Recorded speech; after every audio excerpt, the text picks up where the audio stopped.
Glitz நேயர்களுக்கு வணக்கம். நான் கலைப்ரியா பழனி. இன்னைக்கு நம்ம கூட யாரு இருக்காங்க அப்படின்னா திருச்செந்தூர் சௌகார்த்திகா சுவாமிநாதன் மேம் தான் இருக்காங்க. வணக்கம் மேம்.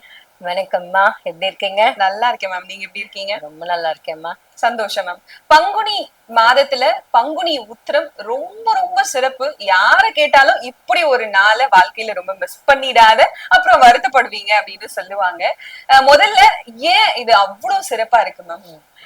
கண்டிப்பா பங்குனி உத்திரம்னாலே, உத்திரம் நட்சத்திரம்னாலே ஒரு ஸ்ட்ராங் ரிலேஷன்ஷிப்கான ஒரு நட்சத்திரம் தான் உத்திரம் நட்சத்திரம். 27 நட்சத்திரங்கள்ல 12வது நட்சத்திரம் தான். இதுல என்ன ரொம்ப ஒரு ஸ்பெஷலான விஷயம் அப்படின்னா, அனைத்து கடவுளர்களுக்குமே, அதாவது நம்ம வணங்குற மெஜாரிட்டியானது சிவன், பார்வதி, ஆமா, பெருமாள் தாயார், முருகன், வள்ளி தெய்வானை, அவங்க அனைவருக்கும் கல்யாணமான திருக்கல்யாணமான ஒரு நாளா பங்குனி உத்திரம் கருதப்படுது. சோ அதனால ரொம்ப ரொம்ப விசேஷமான நாள். அதே மாதிரி குலதெய்வ வழிபாட்டுக்குமே ரொம்ப சிறந்த நாள். நன்னீராடல்னு சொல்லுவோம் இல்லையா, ஹோலி வாட்டர், ஐ மீன் புனித நீராடல், அதுக்கெல்லாம் வந்து ரொம்ப உகந்த நாள் இந்த பங்குனி உத்திரம். விரதம் இருந்து நம்ம நினைச்சத நம்ம க்ஷணத்துல வாங்கக்கூடிய நாள் வந்து பங்குனி உத்திரம்.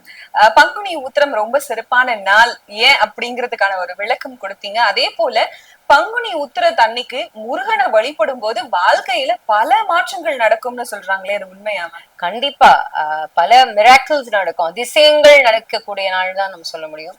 இப்போ பொதுவா ஒரு எக்ஸாம்பிள் எடுத்துக்கிட்டீங்கன்னா, கல்யாணம் ஆகாத கன்னி பெண்களோ இல்ல ஆண்களோ ரொம்ப வருஷமா தடை இருக்கு அப்படின்னா, உத்திரம் நட்சத்திரத்துல வந்து மாதம் இருக்க முடியாட்டியும் கூட இந்த ஒரு நாள் இருந்தாலே அந்த மொத்த வருடமும் இருந்த பலன் வந்து அவங்களுக்கு கிடைக்கும். ஒரு நல்ல வாழ்க்கை துணையோட முக்கியத்துவத்தை குறிக்கக்கூடியதுதான் இந்த பங்குனி உத்திரம். அதுக்காக தான் இந்த திருக்கல்யாணம்லாம் எதுக்கு வந்து கோவில்ல வருடம் நடத்துறாங்க அப்படின்னா, இப்ப நம்ம எல்லாம் மனிதர்கள்லாம் ஒரு வருடம் கல்யாணம் பண்ணிக்கிறோம், ஒரு தடவை கல்யாணம் பண்ணிக்கிறோம், ஒரு தடவை முடிஞ்சது. கடவுளர்களோட கல்யாணத்தை எதுக்கு எடுத்துரைக்கிறாங்க அப்படின்னா, நம்மளோட வாழ்க்கைக்கு ஒரு துணை எவ்வளவு அவசியம் அப்படின்றத வந்து சிக்னிஃபை பண்றதுக்கு தான், நம்ம ரிலேஷன்ஷிப்போட ஏன்னா நம்ம ஆமா முக்கியத்துவம். இந்த கல்யாணம்னு ஒண்ணு இருந்தா தானே எல்லாமே ஒரு அடுத்தடுத்த ஒரு சந்ததியினர் வருவாங்க, ஒரு ரிலேஷன்ஷிப் இருக்கும். ஒரு துணைனா அவங்க என்ன பண்ணுவாங்க, என்ன ஒரு இம்பார்ட்டன்ஸ், என்ன வாழ்க்கையில உயர்வு தான் இதை நிலைநிறுத்துறதுக்கு தான் இந்த திருக்கல்யாணங்கள் வருடம் வந்து திருவிழா கோலம் பூண்டு நடக்குது. அதனால மிகவும் ரொம்ப சிறப்பான நாள் பங்குனி உத்திரம். கண்டிப்பா மேம். இப்போ கடகராசிக்காரர்கள் இந்த பங்குனி உத்திரத்துல எந்த முருகனை வழிபடலாம்? கடகராசி நேயர்களுக்கு திருத்தணிகை முருகனை வழிபட்டா மிகச்சிறந்த பலன்கள் கிடைக்கும்.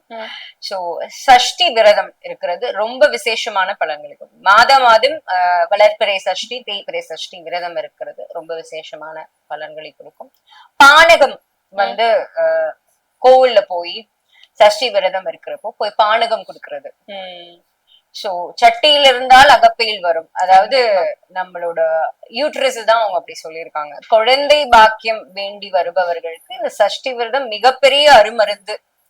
So scientifically it's proven. ஆக்சுவலா இந்த மாதிரி ஃபாஸ்டிங் சஷ்டி அப்போ இருக்கிறப்போ அந்த குழந்தை பேருக்கான எந்த இடர்கள் இருந்தாலும், உடல்நிலை சரியில்லாம இருந்தாலும் அதெல்லாம் சரியாகி குழந்தை பாக்கியம் கிடைக்கும்.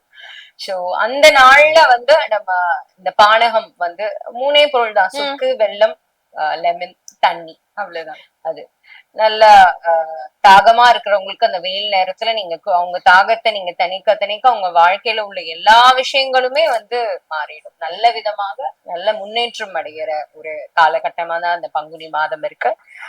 ஃபேமிலி பாண்டிங் ரொம்ப ஸ்ட்ராங்கா இருக்கும். ஸ்ட்ரெஸ்ல இருந்து விடுபடுவீங்க. முக்கியமா பெண்களுக்கு இந்த பங்குனி உத்திரம் மிகச்சிறந்த ஒரு நாளாதான் இருக்கு. கண்டிப்பா மேம். இப்ப திருத்தணிக்கு போறவங்க என்ன மாதிரியான வழிபாடுகள் அங்க செய்யறது சிறப்பா இருக்குமா? பொதுவாவே திருத்தணி முருகனுக்கு வந்து தேன் வந்து ரொம்ப பிடிக்கும். சோ அபிஷேகத்துக்கு நம்ம தேன் வாங்கி கொடுக்கலாம். அதே மாதிரி சந்தனாபிஷேகம் வந்து முருகனுக்கு ரொம்ப பிடிச்சது. சந்தனம், விபூதி, வாசனை திரவியங்கள் கொண்டு அபிஷேகம் பண்ணா அவர் ரொம்ப குளிர்ந்துருவாராம் அப்படின்னு அருணகிரிநாதர் சொல்றார். அது மாதிரி அவருக்கு சந்தனாபிஷேகம் கொடுக்கறதும், இளநீர் அபிஷேகம், வாசனை திரவியங்கள் போட்டு அபிஷேகம் பண்றது, விபூதி அபிஷேகம், இதெல்லாம் கொடுத்தாலும், இத்தனையும் கொடுக்கணும்னு அவசியம் இல்லை, ஏதாவது ஒண்ணு கொடுத்தா போதும். கொடுத்தாலே அவர் குளிர்ந்துருவாராம். நம்ம கடைக்கண் பார்வை முருகனோடது பட்டாலே நம்ம வந்து நம்ம வாழ்க்கை வாழ்க்கை சுபிக்ஷமா- சுபிக்ஷமா ஆயிடும். இதுதான். கண்டிப்பா மேம். ஒருவேளை திருத்தணி போக முடியாது, வீட்லயே இருந்து வழிபாடுகள் செய்யணும் அப்படின்னா என்ன செய்யலாம்? திருத்தணியில வந்து ரொம்ப விசேஷமான ஒரு பாடல் அப்படின்னா வேல்மாறல். வேல்மாறல் மந்திரம் சொல்றவங்களுக்கு குறையே வராதான். அந்த மாதிரி வேல்மாறல் மந்திரம் வந்து நம்ம பாராயணம் பண்ண பண்ண பண்ண நம்ம வாழ்க்கையில உள்ள எப்படி அவர் வேலை கொண்டு சூரபத்மன் அடிச்சாரோ இந்த மாதிரி நம்ம வாழ்க்கையில உள்ள அத்தனை நெகட்டிவிட்டியும் வந்து விலகிடும் அப்படின்றது ஐதீகம். சோ அந்த வேல்மாறா வந்து அங்கேயே போய் பாராயணம் பண்ணா ரொம்ப விசேஷம், இல்ல வீட்ல இருந்து பாராயணம் பண்ணாலோ இல்ல பாராயணம் பண்ண முடியாதவங்க கேட்டாலோ ரொம்ப விசேஷம். முடிஞ்சா ரொம்ப நல்லது. இல்லைன்னா கேட்கலாம். அதே மாதிரி வேல் வச்சு அபிஷேகம் பண்ணலாம். வேலுக்கு வந்து விபூதி அபிஷேகம், சந்தனாபிஷேகம், தேனாபிஷேகம் பண்ணலாம். வேல் எப்பவுமே வீட்டுல வைக்கும் போது அபிஷேகம் பண்ணும் போது மட்டும்தான் அதை ஃப்ரீயா வச்சிருக்கணும். ஏன்னா அது ஒரு வெப்பன் இல்லையா. ஆனா அது வந்து முருகனோட அருள் கொண்ட ஒரு இது இருந்தாலுமே அதுல மேல ஒரு எலுமிச்சையை வந்து மேல குத்திதான் வச்சிருக்கணும். அது ஒரு பொதுவா எல்லார் வீட்லயுமே அந்த வெயில் இருக்கிறத நம்மளால பார்க்க முடியுது. பட் அது எதுவும் பூஜை பண்ணாம ஒரு இடத்துல அமைதியா வச்சிருந்தா அது அப்படி அதை வந்து வச்சிருக்க கூடாது. ஒண்ணு வந்து அதுக்கு ப்ராப்பரான பூஜை புனஸ்காரம் பண்ணி வச்சிருக்க, அது கடவுளுக்கு ஈக்குவலான ஒரு பொருள் அது. அதனால அதை வந்து ப்ராப்பரா பூஜை பண்ணி வச்சிருக்கணும்.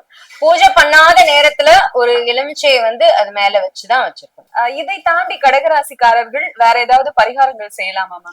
கண்டிப்பா. அம்பாள் அர்ச்சனை பண்றது ரொம்ப விசேஷமான பலன்களை கொடுக்கும். அதுவும் குங்குமார்ச்சனை பண்றது, இப்போ சென்னையில இருந்தாங்கன்னா காளிகாம்பாள், கற்பகாம்பாள், கபாலீஸ்வரர் கோயில் இருக்கிற அம்பாள், எந்த அம்பாளுக்குமே குங்குமார்ச்சனை பண்ணா ரொம்ப விசேஷமான பலன்களை கொடுக்கும் கடகராசி நேயர்களுக்கு.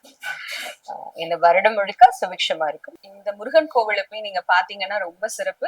முடியலங்கிற பட்சத்துல வீட்டுல இருக்கிற சில பூஜைகள் நீங்க பண்ணீங்கன்னா அது இன்னும் சிறப்பா இருக்கும்னு சொல்லிட்டு ரொம்ப தெளிவா ஏன் அந்த கோவில் சிறப்பானது, இந்த பூஜைகள் பண்ணும்போது உங்களுக்கு என்ன கிடைக்கும் அப்படின்னு ரொம்ப தெளிவா சொல்லியிருக்கீங்க. நன்றிமா.